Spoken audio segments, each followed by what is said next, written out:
Trump accounts, I believe, are the most important benefit for young people since the GI Bill.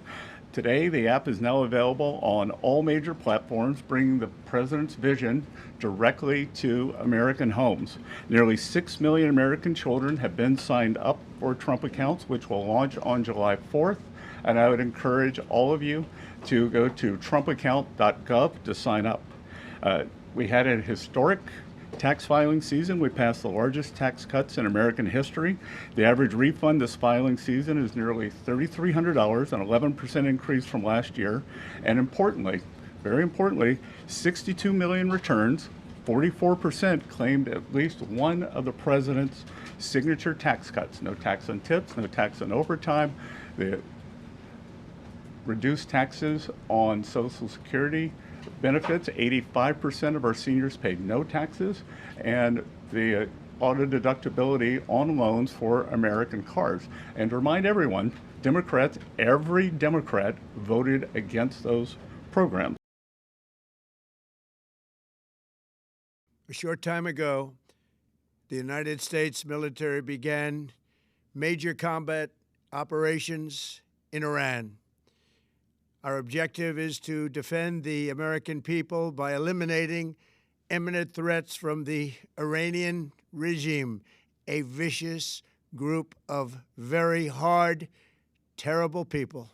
For 47 years, the Iranian regime has chanted death to America and waged an unending campaign of bloodshed and mass murder, targeting the United States, our troops, and the innocent people in many, many countries. Protested. It has always been the policy of the United States, in particular, my administration, that this terrorist regime can never have a nuclear weapon.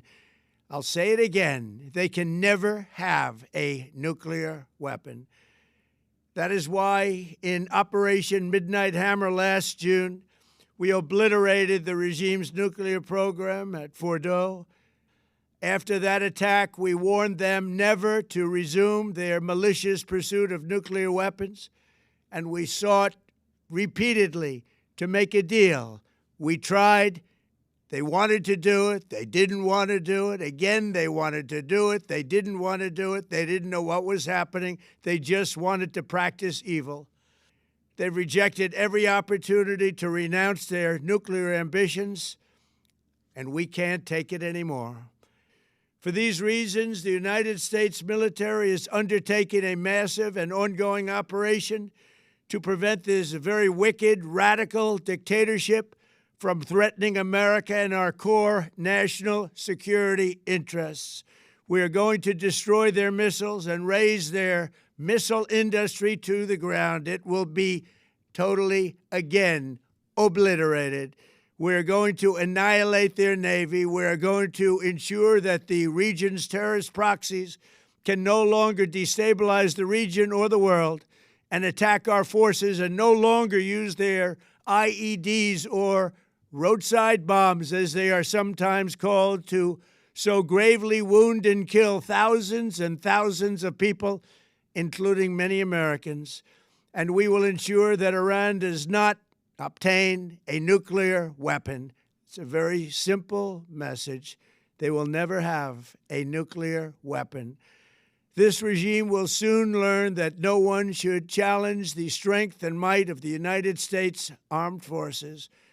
I built and rebuilt our military in my first administration, and there is no military on earth even close to its power, strength, or sophistication.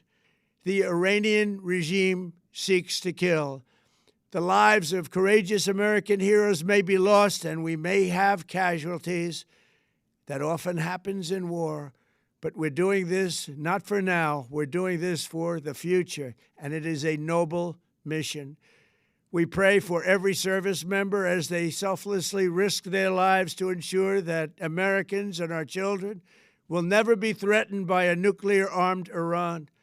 We ask God to protect all of our heroes in harm's way, and we trust that, with His help, the men and women of the armed forces will prevail.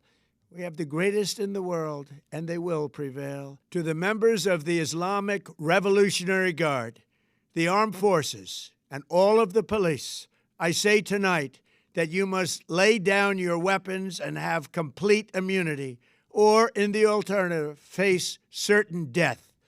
So, lay down your arms. You will be treated fairly with total immunity, or you will face certain death. Finally, to the great, proud people of Iran, I say tonight that the hour of your freedom is at hand. Stay sheltered. Don't leave your home. It's very dangerous outside. Bombs will be dropping everywhere. When we are finished, take over your government. It will be yours to take. This will be probably your only chance for generations. For many years, you have asked for America's help, but you never got it. No president was willing to do what I am willing to do tonight. Now you have a president who is giving you what you want. So let's see how you respond. America is backing you with overwhelming strength and devastating force. Now is the time to seize control of your destiny and to unleash the prosperous and glorious future that is close within your reach. This is the moment for action. Do not let it pass. So I'm not happy about it. I thought that would be something that would get solved. We have Mr. Witkoff here. I think that we're making progress, but that's a war that should have never happened. If I were president, it would have never happened. Putin says it. Everybody says it. If I were president, that would have never happened. But I inherited that war. That was Joe Biden, Zelensky, and Putin. I came into the situation, and it's a mess. And I will say this. I watched an operation last night that was so precise, that was so brilliant. I mean, it was incredible. If we had our people, like this general and our people involved, that war would not have gone on very long, that I can tell you. That war, to use an old term, that war has become a bloodbath. That often happens in war. And we want it to get stopped. Thank you very much, everybody.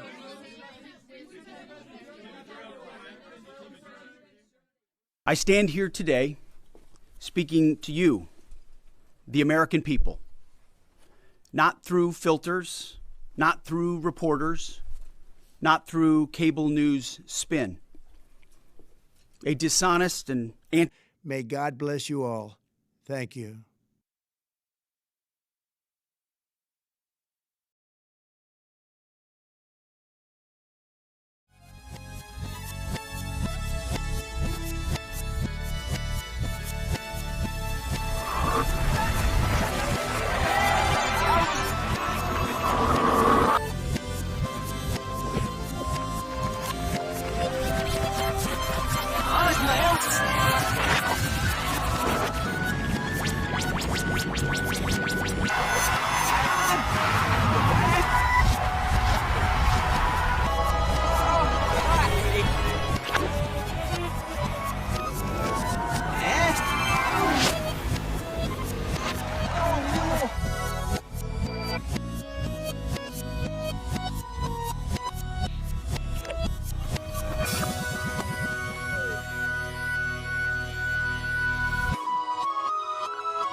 Have a good time.